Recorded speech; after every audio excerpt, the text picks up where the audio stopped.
Bonjour à tous. Eh bien, je vous retrouve avec grand plaisir pour cette pleine lune du 26 mai 2021 qui aura lieu à 13h15 en temps local et donc à 11h15 en temps universel. Donc cette super pleine lune, nous l'oublions pas, une super pleine lune, c'est quand la lune dans son trajet, elle se retrouve au plus près de la Terre. Eh bien, nous avons là encore une super pleine lune, donc on va la voir, on va penser la voir un peu plus grosse dans le ciel et son effet, son énergie va être un petit peu plus importante. Donc cette super pleine lune, elle va se réaliser dans l'axe Gémeaux-Sagittaire et de plus, comme vous le voyez là, à 5 degrés 26 minutes du signe du Sagittaire pour la Lune ici présente, là, voilà, Lune, signe du Sagittaire ici, et le Soleil à 5 degrés 25 minutes du signe du Gémeaux que voici. Voilà. Donc cette super pleine Lune, elle nous renseigne sur un mode de fonctionnement en partie excessif et en partie optimiste. Voilà. Donc déjà, ça promet une super pleine lune. De plus, comme c'est une super, eh bien, ça va être encore un petit peu plus amplifié. Donc, une pleine lune est une opposition, hein, comme vous le voyez là sur le graphique, est une opposition entre le Soleil ici et la Lune ici, comme l'est l'axe d'ailleurs Gémeaux-Sagittaire. Hein. Donc ça veut dire qu'il y a 180 degrés d'écart entre les deux luminaires. Donc ceci étant dit pour la petite technique astrologique, et comme vous en doutez, quand quelque chose est en opposition, eh bien ce n'est pas un aspect favorable. Il oppose donc les valeurs solaires aux valeurs lunaires. Donc l'on peut dire que c'est un aspect antagoniste, et cet antagonisme se retrouve entre le conscient représenté par le Soleil et l'inconscient représenté par la Lune. Mais ça peut être aussi, on peut le conscientiser par le phénomène de l'opposition entre le jour et la nuit, entre le nocturne et le diurne, et entre l'objectif et le subjectif. Voilà, ce sont tous des termes qui vont vous faire comprendre ce qu'est un petit peu une opposition. Voilà. Donc l'on peut comprendre aisément que cela va induire un déséquilibre entre ces notions-là, donc entre les attributs des luminaires. De plus, la position des deux luminaires en Gémeaux et en Sagittaire est en carré avec Jupiter qui se trouve en Poisson. Nous avons ici donc Jupiter, nous avons ici le signe du Poisson, et vous voyez bien le trait qui part ici à la Lune, voilà, et il y a la même chose, si je remets le graphique entier, il y a la même chose qui part de Jupiter et qui va jusqu'au Soleil. Cela forme une pyramide, vous la voyez ici, la pyramide, une pyramide entre la Lune ici, Jupiter ici et le Soleil ici. Et de plus, la Lune se trouve dans le signe du Sagittaire, dont le gouverneur est ici Jupiter. Donc il y a une interaction déjà par la position de la Lune avec Jupiter. De plus, Jupiter est puissant puisqu'il se trouve dans son signe, dans le signe du Poisson. Voilà. Donc ceci étant posé, vous voyez qu'il y a une belle interaction entre ces trois facteurs-là, qui de plus avec le carré est un aspect très actif. Donc vraiment, ça va être une période d'excès, mais aussi une période d'optimisme. Hein. Donc il faut bien le conscientiser de manière eh bien, à s'y préparer. Voilà. Donc je vais vous décrire quelques comportements qui vont être mis en place lors de cette pleine lune, hein, quelques comportements que vous allez retrouver, donc je ne vais pas tous les lister parce qu'il y en a un certain nombre, mais par ces quelques exemples, eh bien, vous aurez accès à quelque part à un modèle qui va vous permettre de repérer quand vous serez durant cette pleine lune dans ces comportements excessifs. Donc le premier que je vais vous citer, c'est par exemple désirer partir à l'aventure, désirer découvrir le monde, peut-être même en mode nomade, et en même temps avoir envie de rester dans son cocon familial. Le deuxième exemple que je pourrais vous donner, c'est par exemple vouloir être entouré et jamais seul en même temps. Hein, et tout en désirant la solitude des grands espaces. Donc un coup, on a envie d'être entouré et de ne jamais être seul, et d'un autre côté, on a envie de solitude et de grands espaces. Rechercher le sens des choses et en même temps rêver à de grands idéaux qui peuvent même parfois faire perdre la réalité, hein, car cette super pleine lune peut aussi engendrer un désancrage et parfois, comme je vous l'ai dit, une perte de la réalité, une perte de vue simplement de la réalité. Hein.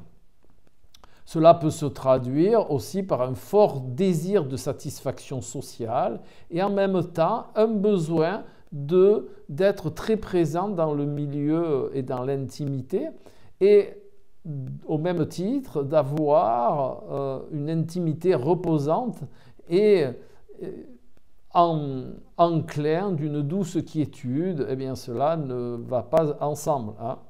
C'est aussi, et là je vous invite à faire un petit peu focus, c'est aussi une période où la moralité et les règles, eh bien, vont être un peu mises à couvert. Hein. Ça va être un moment de relâche, donc attention.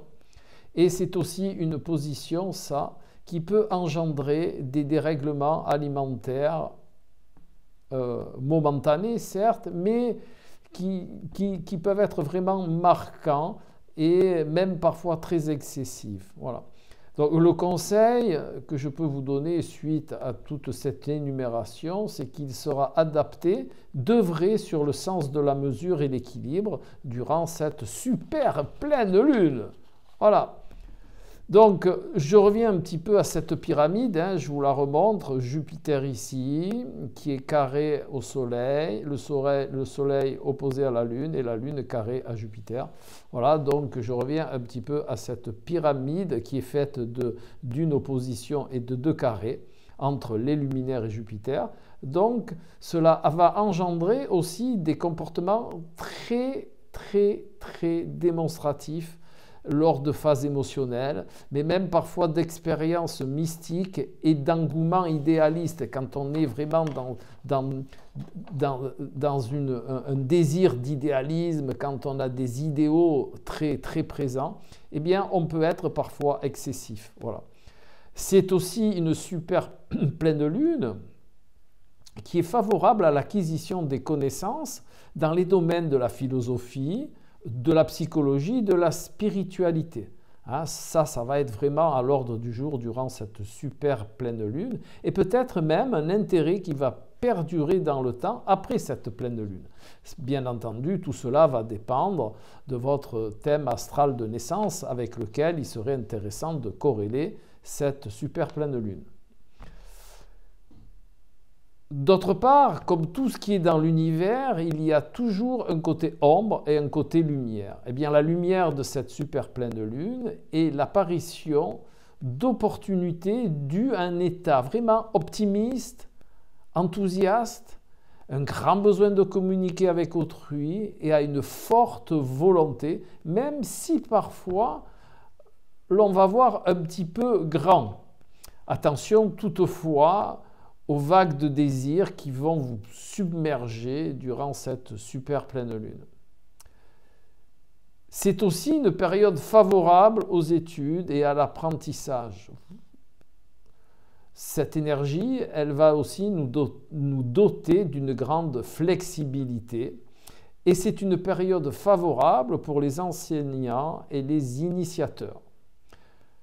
Plus spécifiquement, les relations Lune-Jupiter en Sagittaire sont un indice d'expansion, de popularité, de réussite, à condition justement de ne pas être trop excessif et de ne pas trop en vouloir. Si le côté excessif de cette pleine lune est bien géré, eh bien, elle peut permettre d'accéder à une maturité d'esprit plus adaptée.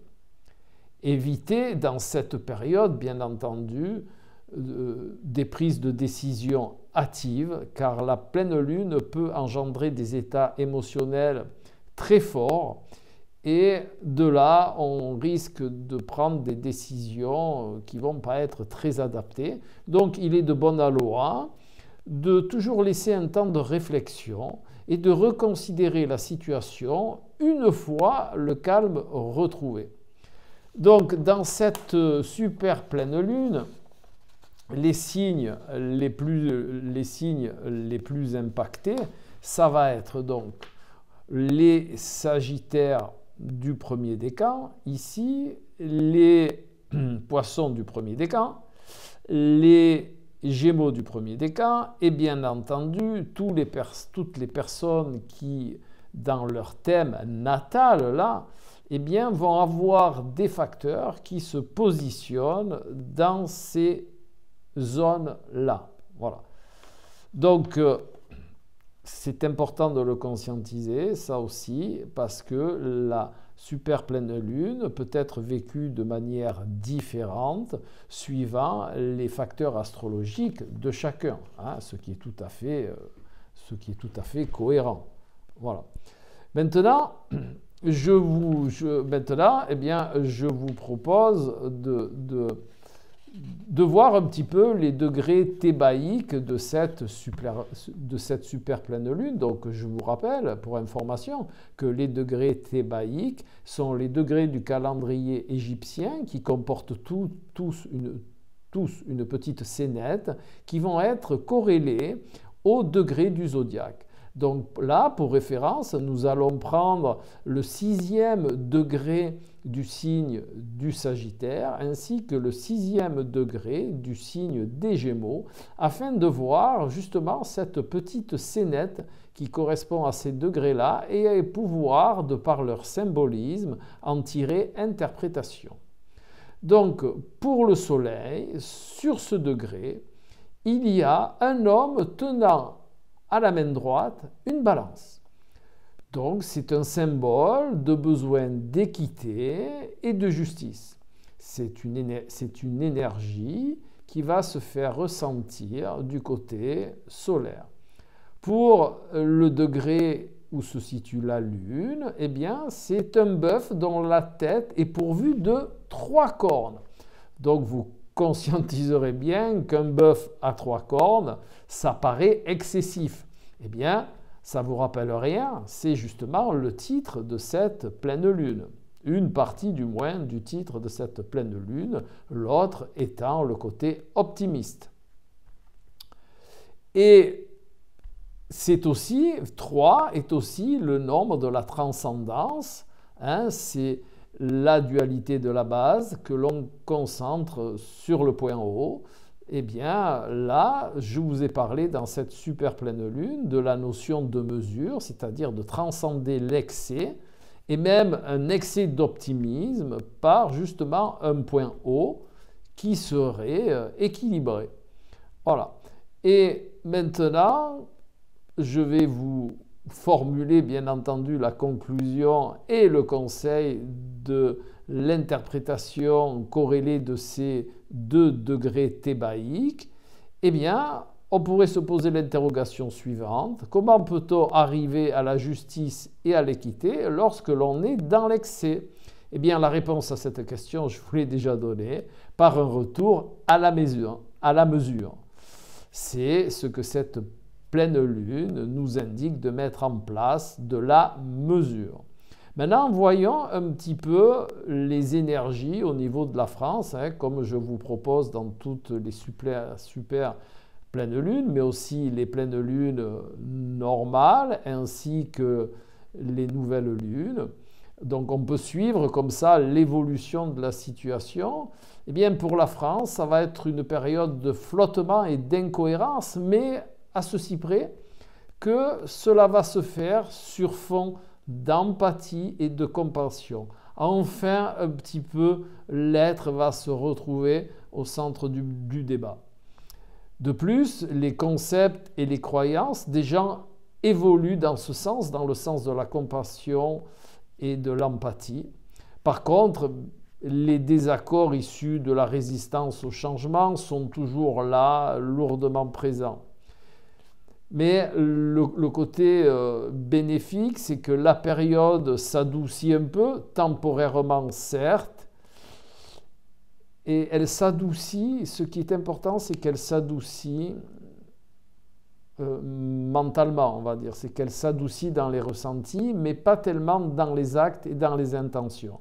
Donc cela est une affaire à suivre, et nous évoluons par rapport aux énergies de la France petit à petit, et comme ça on peut les suivre et s'y préparer le cas échéant.